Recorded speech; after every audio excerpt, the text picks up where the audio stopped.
Ok, donc bonjour à tous. Et aujourd'hui, on est avec Kevin de Yomoni. Et voilà, donc je voulais vous l'inviter à se présenter. Merci beaucoup déjà d'être là et d'avoir accepté cette interview. Et Avec je te plaisir. donne la parole. Bonjour Paola. Écoute, merci pour la sollicitation. Toujours ravi de pouvoir discuter de sujets aussi actuels. Pour me présenter rapidement, donc je m'appelle Kevin Abo, j'ai 30 ans. Donc ça fait un peu plus de 10 ans maintenant que je travaille dans le marketing digital. Euh, je suis passé par pas mal de secteurs, les télécoms, le e-commerce. Ça fait maintenant quelques années que je suis dans le secteur de la finance. J'ai passé un peu plus de 4 ans chez Fortuneo sur des postes d'acquisition. Je suis parti ensuite dans une startup qui faisait de la gestion de patrimoine, enfin, qui en fait toujours d'ailleurs, mais pour prendre la direction marketing. J'y suis resté 1 an et demi et j'ai rejoint Iomoni désormais depuis un petit peu plus de 5 mois maintenant pour prendre la tête de toute l'équipe acquisition. Donc je pourrais détailler hein, ce qu'est l'acquisition chez Iomoni, mais notre objectif et notre mission, pour la résumer comme ça, c'est réellement de faire croître l'entreprise, faire connaître Iomoni et apporter des opportunités de business, que ce soit sur notre site ou à nos équipes commerciales, euh, Mhm. pour l'entreprise. Voilà globalement. Super, donc on va rentrer au vif du sujet, que c'est l'investissement et l'intelligence artificielle. Mhm. Et la première question, donc, c'est comment penses-tu que l'intelligence artificielle ou comment vous les faites est utilisée chez Gemini pour améliorer les recommandations d'investissement personnalité pour les particuliers, si c'est le cas? Ouais, c'est une bonne question. Je pense que pour répondre bien à la question, il y a un préalable à faire qui est de présenter un petit peu Yomoni. Mhm, Yomoni, c'est une entreprise, effectivement une fintech qui existe depuis 2015. Euh, Première petite particularité, on est une société de gestion, donc on n'est pas une marketplace ou un courtier en contrat financier. On gère nous-mêmes nos investissements. Et donc à l'époque, quand on se crée en 2015, il y a l'un de nos éléments différenciants, c'est d'être le premier, ou l'un des premiers en tout cas, en France, ce qu'on appelle Robot Advisor. Donc, je ne super. sais pas si on peut parler en tant que tel d'intelligence artificielle. En tout cas, dès notre création, on a eu cette volonté d'utiliser la technologie, et notamment la technologie algorithmique, les systèmes de scoring, etc., pour proposer une expérience adéquate à nos investisseurs, et notamment pour établir les profils de risque, et donc derrière la construction des enveloppes d'investissement qui vont constituer les contrats de nos clients. Donc, je ne sais pas si ça rentre dans la définition actuelle qu'on a de l'intelligence artificielle, parce qu'on n'est pas sur du LLM ou des choses comme ça. Par contre, on avait d'ores et déjà cet ADN, et on l'utilise d'ailleurs encore aujourd'hui, hein, cette logique de on vous pose beaucoup de questions. Ces questions sont intégrées et injectées dans un algorithme qui va générer un scoring, et donc suite à ça, vous proposez une stratégie d'investissement. Ensuite, on a une équipe de gestion qui, elle, pour le coup, gère directement les investissements, mais sur la base de cette recommandation de risque faite par le robot advisor. Euh, donc, je dirais que l'IA chez Yomoni, en fait, c'est très important pour nous de dire que la technologie est au service de l'humain et pas l'inverse. C'est ce qu'on fait encore une fois depuis 10 ans. Donc, ce n'est pas un algorithme ou une intelligence artificielle qui gère directement les investissements. Par contre, on l'utilise pour nous assister, à la fois pour établir les profils idéaux, derrière un petit peu pour récupérer de l'information. Et après, il y a toute la partie effectivement hors gestion, dans les équipes marketing, dans les équipes sales, dans les équipes service client, où là, on a aussi de l'intelligence artificielle, mais j'imagine qu'on aura l'occasion d'y revenir. Mhm, exactement. Et par rapport à ça, quel type des données comportementales ou financières vous utilisez de vos clients ou partenaires? Alors, sur cette logique de robot advisor, encore une fois, il y a deux types de données. Il y a forcément des données de type réglementaire qu'on est obligé de demander et d'utiliser pour établir un profil de risque.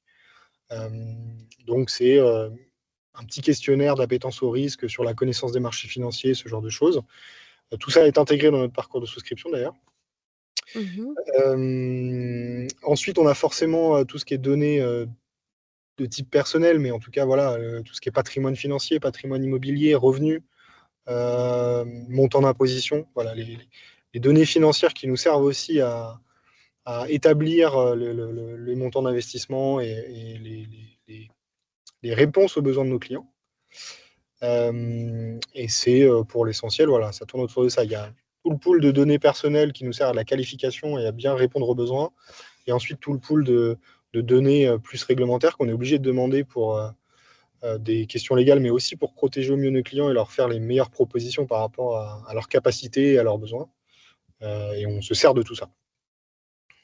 Super. Et par rapport à l'expérience que tu as déjà eue dans des différentes voilà, entreprises ou dans, spécialement sur Yomoni, tu penses que vraiment l'intelligence artificielle, les nouvelles technologies permettent de démocratiser l'investissement? C'est une bonne question. Je pense que au même titre que beaucoup de secteurs et en fait beaucoup de sujets, l'intelligence artificielle, je pense, donne accès à beaucoup plus d'informations aux utilisateurs, aux citoyens de manière générale et donc à nos prospects. C'est un peu le même type de révolution qu'on a pu connaître avec la notion d'accès à l'information via la révolution d'Internet. Mhm. C'est l'accès est beaucoup plus simple. La barrière à l'entrée sur des sujets qui peuvent paraître souvent assez techniques, pareil, est très limitée grâce aux intelligences artificielles. Donc je pense que oui, il y a un effet global sur le marché et de manière générale dans la société.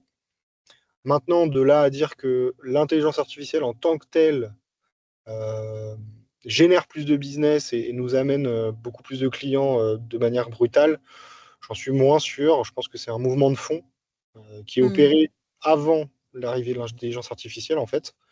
Il y a plusieurs étapes, mais moi, mon analyse, c'est que voilà, depuis le début des années 2000 et l'arrivée d'Internet, il s'est passé quelque chose. Ensuite, dans la Mhm. finance, on a 2008 et la crise de subprime qui fait aussi que les gens s'y intéressent de plus en plus. On a l'arrivée aussi et les cryptos qui font beaucoup de bruit, où il y a les jeunes générations qui s'intéressent à l'investissement. Donc voilà, il y a plusieurs étapes comme ça qui ont permis de démocratiser l'investissement. Mhm. Euh, L'intelligence artificielle, je pense, en est un outil, mais comme d'habitude, c'est pas l'alpha et l'oméga des choses, je pense.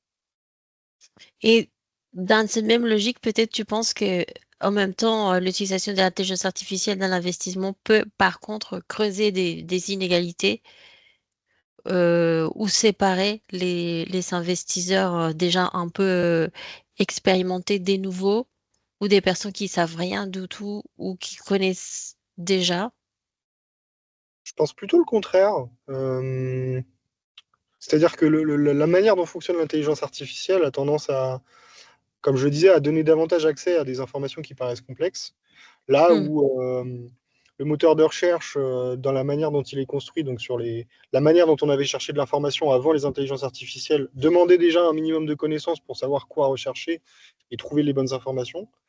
Là, le fait que l'intelligence artificielle amène cette notion de langage naturel dans les recherches facilite grandement, je pense, l'accès aux Hmm. bonnes informations à des gens qui ne connaissent pas. Hmm.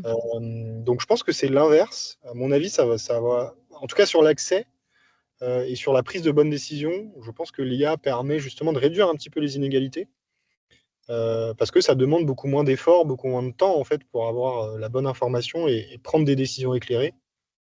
Chose que bah, il y avait que les investisseurs un peu expérimentés ou des gens qui avaient un bon réseau pour pouvoir avoir les bonnes informations qui pouvaient le faire auparavant. Hmm. Euh, je pense que ça aura tendance à réduire les inégalités, en tout cas sur notre secteur. Euh, ouais, je suis plutôt de cet avis-là. Et tu conseillerais, par exemple, là, je sors un peu des questions préétablies, mais tu penses que tu conseillerais à quelqu'un de se fier 100% de l'intelligence artificielle pour prendre des décisions d'investissement ou mitigé, en fait? Pas du Non, tout. clairement pas. C'est comme je disais, en fait, que ce soit l'IA, que ce soit Internet, que ce soit toutes les solutions technologiques qui sont à notre disposition. C'est valable d'ailleurs pour la finance, mais c'est pour tous les aspects de la vie, hein, je pense. Mais c'est un soutien, c'est un outil dont on peut Hmm. servir dans des cas précis. qui amène une information à un instant T et qui complète sûrement des opinions ou des connaissances. Mais non, il ne faut absolument pas y faire confiance de manière aveugle, pour deux raisons. La première, c'est qu'on a déjà eu plein de preuves que l'IA ne détient pas tout le temps la vérité et parfois a tendance même à donner des fausses informations. Comme toute Hmm. technologie, elle est faillible, parce que ça reste des modèles. Je ne suis pas expert en IA, mais bon, voilà, ça reste des technologies qui sont développées par des humains, donc qui ont aussi les biais d'humains, etc. Et deuxièmement, l'intelligence artificielle n'a pas encore dépassé l'intelligence humaine, et donc il y a toujours des subtilités que l'intelligence artificielle ne donne pas. Je pense que pour tout ce qui est information, comment dire, technique ou des explications de concepts, des choses comme ça, l'IA est très intéressante.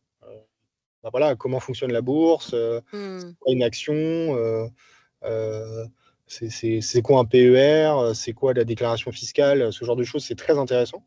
Il y a une vraie valeur ajoutée, je pense. Par contre, dès qu'on rentre dans des sujets un petit peu plus subtils ou complexes, là, l'intelligence humaine, et typiquement chez nous, chez Yomoni, par exemple, nos conseillers en gestion de patrimoine ou notre service client est beaucoup plus à même de répondre parce qu'il y a cette notion aussi de personnalisation. C'est-à-dire que nous, on Hmm. connaît votre dossier, on connaît vos besoins, on connaît vos attentes, et donc la réponse qu'on va vous donner ne sera pas la même qu'on va donner à votre voisin ou à un autre client.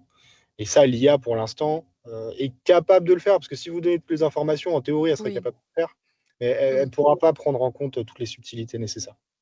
Donc Hmm. on a encore une valeur ajoutée, bien heureusement. Ouais, Euh, exactement. Ça ne peut pas encore vous remplacer en fait. encore, Dieu merci. Ok, super, merci. Donc là, on va passer du côté l'intelligence artificielle et l'acquisition client dans les secteurs des finances et d'investissement, que c'est votre secteur. Ouais, Et du coup, ça serait intéressant de savoir si c'est le cas, vous avez déjà évoqué un vous au-dessus, je ne me rappelle plus. on peut se tutoyer. Si tu avais déjà évoqué l'utilisation de l'intelligence artificielle, mais que c'était pas, si j'ai bien compris, des grands impacts dans l'acquisition client. Est-ce que tu pourrais un peu donner plus de renseignements de quelle manière vous utilisez chez vous l'intelligence artificielle pour l'acquisition client? Ouais, tout à fait. Alors pour l'acquisition, pareil, je ferai deux grandes familles d'impact euh, sur l'acquisition de manière générale. Il y a qu'est-ce que l'IA fait au niveau de l'acquisition en tant que levier, c'est-à-dire en tant que point de contact potentiellement qu'on pourrait avoir avec des potentiels clients. Et de l'autre côté, il y a comment l'IA peut nous assister et nous aider dans les pratiques qu'on a, Hmm. et donc peut nous aider à avoir un avantage concurrentiel ou à aller plus vite sur certaines choses, nous dégager du temps qui nous permet de mettre ce temps-là sur des tâches à plus forte valeur ajoutée. Voilà. C'est vraiment deux mondes différents. Du côté levier, je pense on est vraiment au balbutiement. C'est-à-dire qu'aujourd'hui, en tout cas chez nous, l'IA n'est pas un gros levier d'apport d'affaires pour l'instant. Hmm. On suit ça quand même avec beaucoup d'attention parce qu'on voit qu'il y a une forte croissance du trafic amené par les LLM, notamment les chats GPT, Perplexity, etc. Hmm. Donc on a de plus en plus de trafic. C'est quelque chose qui est en forte croissance et qui est en train d'ailleurs de chambouler aussi les notions de référencement naturel, de SEO. Donc on suit ça avec beaucoup d'attention et on essaye de se tenir le plus au courant possible. Mais voilà, ça reste une part du trafic qui est encore faible de manière générale sur tout le trafic qu'on peut faire. Donc là, c'est plus pour l'instant voilà, de la veille, des Hmm. recherches, de la montée en compétence sur ces sujets. On a la chance, nous, d'être accompagnés typiquement par un spécialiste SEO qui, lui, est spécialement chargé de cette mission de suivre ces sujets. On benchmark des outils, par exemple, qui peuvent nous permettre de voir comment on est référencé sur les chats GPT, etc. Mais c'est encore voilà, très, très limité et très early pour moi.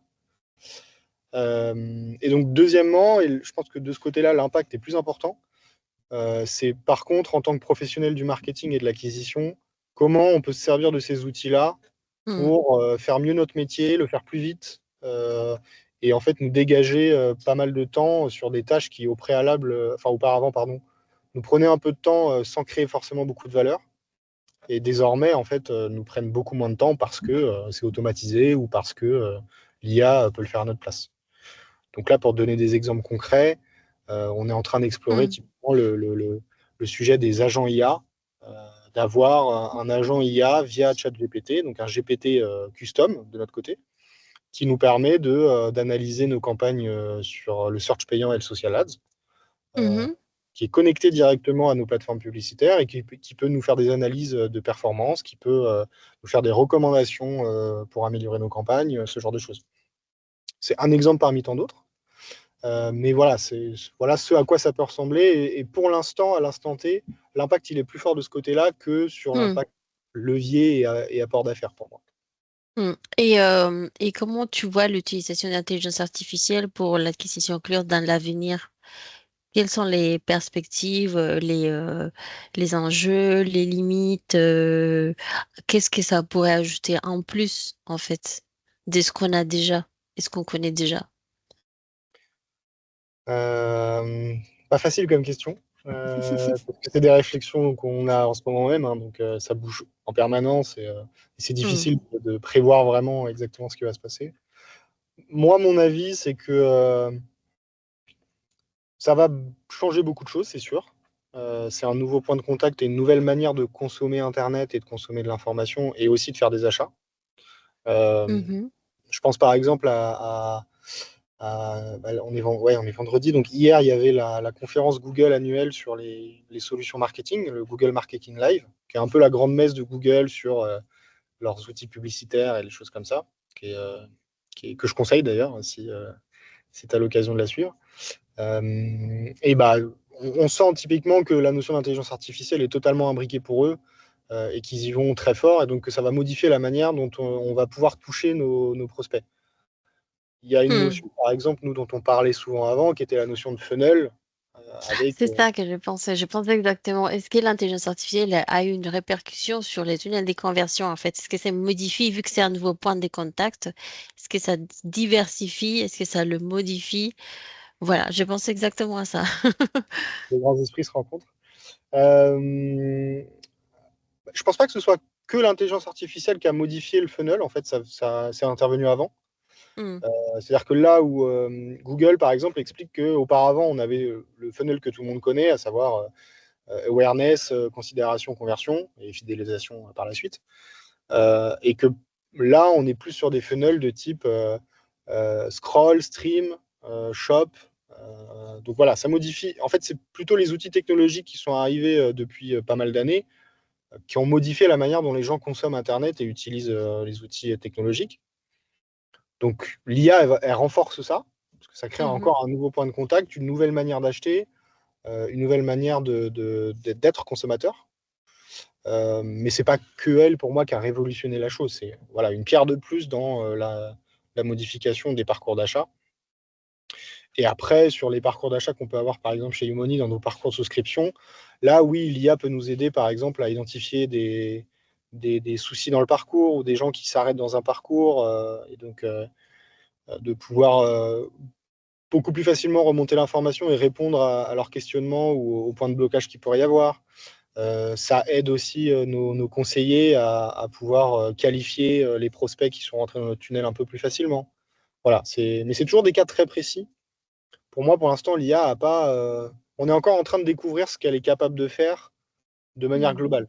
On commence à avoir des use cases très précis par-ci par-là, mais c'est pas encore la révolution, à mon avis, que ce sera. Et en fait, ce dont on se rend compte, c'est que comme d'habitude, c'est toujours très progressif. Qu'on n'est pas tous égaux aussi par rapport à ça. Nous, chez Yomoni, on a la chance d'être voilà, fintech, donc avec cette typologie startup, Mm. très vite, on peut intégrer des nouveaux outils très vite. Donc voilà, on intègre ça très vite. Dans d'autres structures un peu plus grosses, je pense que ça prendra plus de temps. Ouais. Donc ouais, c'est compliqué de voir l'avenir, mais c'est sûr qu'il se passe des choses. Mais en fait, c'est l'IA, et encore une fois, je répète un peu, mais c'est un aspect parmi tant d'autres en fait de dynamiques qui ont été commencées bien avant pour moi. Et par rapport à l'automatisation, soit Mhm. des tâches ou d'autres types d'automatisation, vous les faites et de quelle manière pour Euh, l'acquisition? Bah, alors, c'est pareil, on est encore en train d'explorer, donc c'est encore des recherches qu'on fait, mais comme je te disais, la manière principale qu'on a, c'est on a la chance d'avoir une stack data qui est assez mature, donc en fait, on sait qu'on récupère toute la donnée au bon endroit et qu'on la traite au bon endroit. Là, l'enjeu qu'on a désormais, c'est de la renvoyer de bonne manière et au bon endroit. Donc, typiquement, de pouvoir connecter un chat GPT à notre data warehouse et des choses comme ça pour qu'il puisse avoir les données en temps réel. Euh, on a un tout petit peu d'automatisation sur des tâches où on va avoir, par exemple, des scripts, mais c'est pas vraiment de l'intelligence artificielle, mais sur notre compte Google Ads, par exemple, des mots-clés qui sont nettoyés automatiquement ou des choses comme ça. Euh, Et après, il y a un troisième aspect qu'on explore, mais ça va être tout ce qui est automatisation, mais via des outils de no-code, donc comme Zapier ou comme Make. Oui, exactement. Euh, Exactement. Ça, voilà, c'est toujours un arbitrage entre ces outils-là qui nous permettent de faire des choses, mais dès qu'on veut rentrer dans des choses un peu plus complexes, souvent, en fait, il faut faire du custom, il faut un peu dev. Et donc, Hmm. euh, c'est là où ça dépend de la tâche à faire. Mais on a encore assez peu d'automatisation. On y rentre vraiment concrètement en ce moment même. Et quel type de besoin, par exemple, vous trouvez sur les côtés automatisation? Parce que tu dis que ça commence, mais que vous avez quand même besoin des devs. Et pour faire, par exemple, quel type d'automatisation ou quelles sont les limites, c'est par rapport aux API ou c'est autre chose? Il y a une première limite qui est la notion de sécurité des données. Hmm. Très attentif à ça et donc on branche pas tout de suite des API sans regarder ce qui se passe ou quoi que ce soit. Et Hmm. puis en plus en tant qu'acteur financier, on branche pas n'importe quoi et on fait pas sortir notre donnée comme ça. Donc déjà ça passe dans des process de vérification qui sont assez importants. Donc il y a voilà cette première limite en tout cas qui nous oblige à faire ça progressivement. Ensuite, effectivement, il y a toujours ces notions de branchement d'API, donc ça nécessite un minimum de connaissances techniques. En tant Hmm. que marketeur, on ne peut pas forcément le faire tout seul encore pour l'instant. Euh, mais après, voilà, c'est quel niveau d'automatisation on veut. C'est-à-dire que Hmm. oui, je peux très bien faire un export de données de ma plateforme publicitaire, j'ai un fichier CSV, je le mets dans le chat GPT, par exemple, et là, il est capable de travailler. Ce qu'on veut faire davantage, c'est d'avoir quelque chose de beaucoup plus intégré et donc de brancher directement les pipelines de données pour que ce soit en temps réel et qu'il n'y ait pas besoin à chaque fois de recharger un fichier ou des choses comme ça. Et donc là, c'est tout de suite un petit peu plus complexe pour les raisons que j'évoquais. Donc, et puis après, sur des automatisations très concrètes, encore une fois, je prends l'exemple de nos campagnes en search payant. Mais ça va nous permettre de nettoyer des mots-clés, de repérer s'il y a des conflits sur des mots-clés qu'on a exclus vs des mots-clés qu'on cible, de se rendre compte si on a des pages d'atterrissage qui sont en 404, de faire des Hmm. recommandations sur des titres ou des descriptions. Voilà, c'est tous ces aspects-là en fait qui prennent du temps, qui sont chronophages, qui nécessitent encore l'œil humain pour valider et pour certifier que c'est pertinent comme amélioration. Mais qui, voilà, toute cette phase d'analyse et de proposition d'amélioration qui est intéressante à faire avec des automatisations et notamment l'IA. Ouais. Oui, oui. Du coup, il y en a encore pas mal de, comme tu as dit, des développements à faire, des Mm. réflexions aussi par rapport à tout ça. Bon, bah, merci beaucoup. Avec plaisir, merci. C'est génial.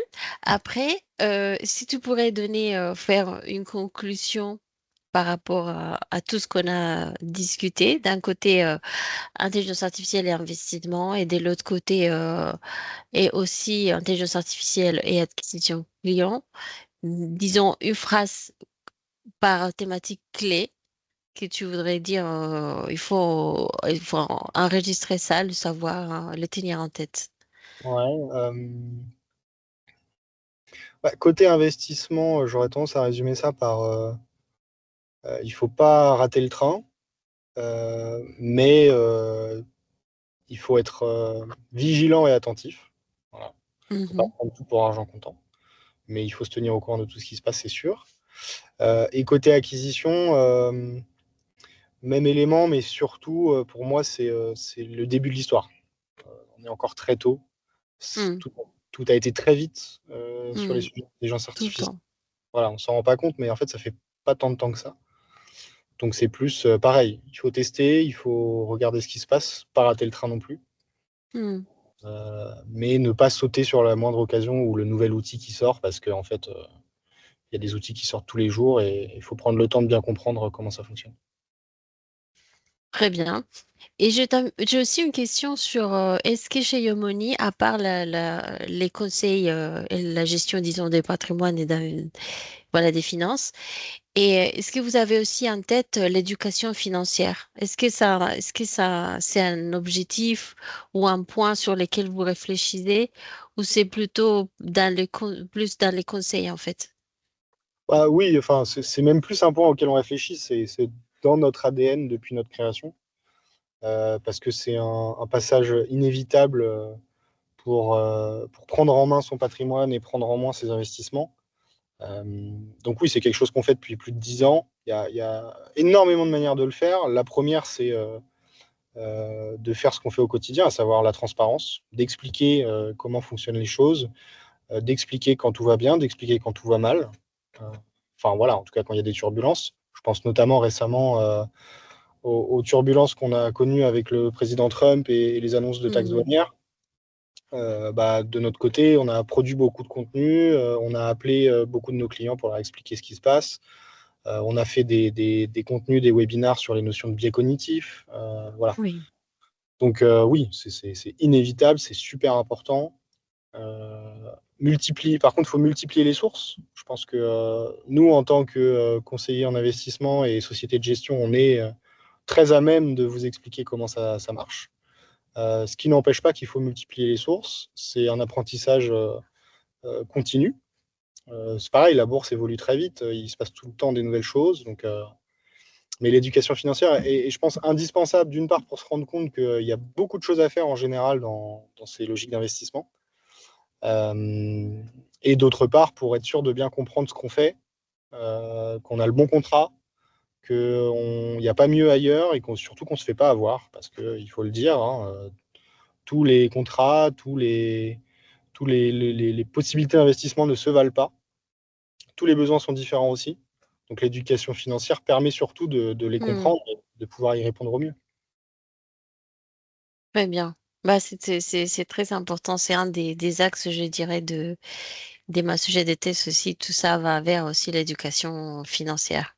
Très bon sujet, Bah, très important. bah, merci beaucoup en tout cas. Merci à toi, Paola. Et, bah, à bientôt. Et- Et voilà. Je sais pas quoi dire d'autre. Non, non, bah, écoute, merci à toi. Ravi d'avoir pu répondre à tes questions, surtout sur des sujets aussi importants et actuels. Et puis, si besoin, ce sera avec plaisir que je reviendrai répondre à tes questions. Et bon Oh, courage pour la thèse, super. du coup. Merci beaucoup et bon après-midi et bon week-end. Ouais, merci, bon week-end à À toi. bientôt. Ciao. Ciao.